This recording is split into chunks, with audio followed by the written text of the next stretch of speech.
activity economies measure it very well. These are indicators that look at the dynamics of competition, how things evolve essentially. The dynamics economists call dynamics when we have a time in the use of indicators like this. But where is the theory? Where is the theory that actually will help us make sense? This literature comes from that approach, and what happens there is really a controversy in the mainstream economics where the evolution economists see this as we want structural adjustment. This is key in everything that Europe and everybody else actually does. I happen to live this time period I was saying to my friends, in Brazil.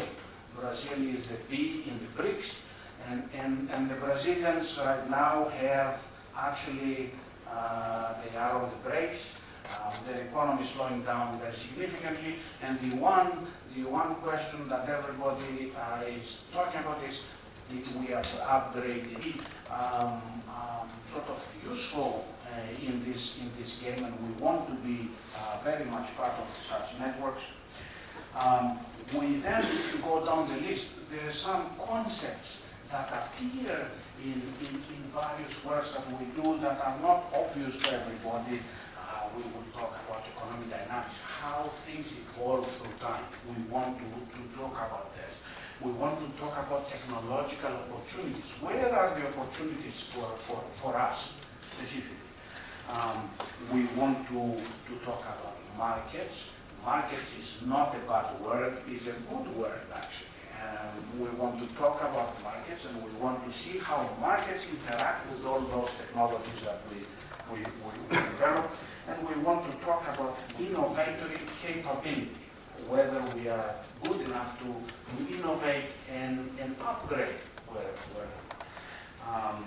and finally, I have at the very end this word knowledge, stickiness, and localization. This sounds practically, which actions should be done to achieve what? So my main message is the next slide. It is the very last bullet of this slide. Too often, especially in times of crisis, there are some confusions, and people say, invest in research and then we'll fight the crisis, or invest in research and we'll have growth. And all these are a bit mixed, and sometimes citizens, and we are here in the premise of the parliament, are a bit confused. And what I will try to demonstrate in my presentation and to illustrate is that for the crisis, the main issue is not so much to invest, is to reform, to make the system more smart, to make the best of our resource. Very simple. For growth, what we need, and notably, growth always happens. And as our host was saying, it's better to prepare growth before in order to get results, but we can also prepare now for future growth. It's investment. That's very basic, and representative of the industry would not say the contrary. And but maybe in my presentation I will insist more on that, where different researchers can participate. And it's only on 13 countries, because it's a study that we finance as a pilot. It doesn't cover yet all the studies, all the countries. And what you see here is the extreme heterogeneity. So again, like the previous slide I commented, you see not all the countries perform the work as well.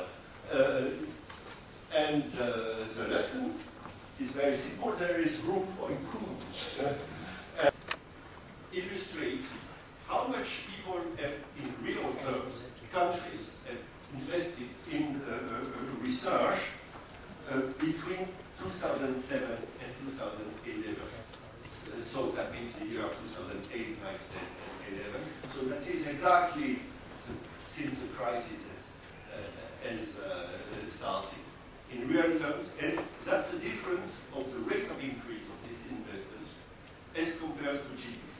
And what you can see is first, that the large, overwhelming majority of the member states are positive. So that means they have increased in real terms their investment in research. So the meaning you must keep to invest the smart fiscal consolidation message is effective and is followed by the member states. So that's also a good sign. Second element, here again, there are differentiations. And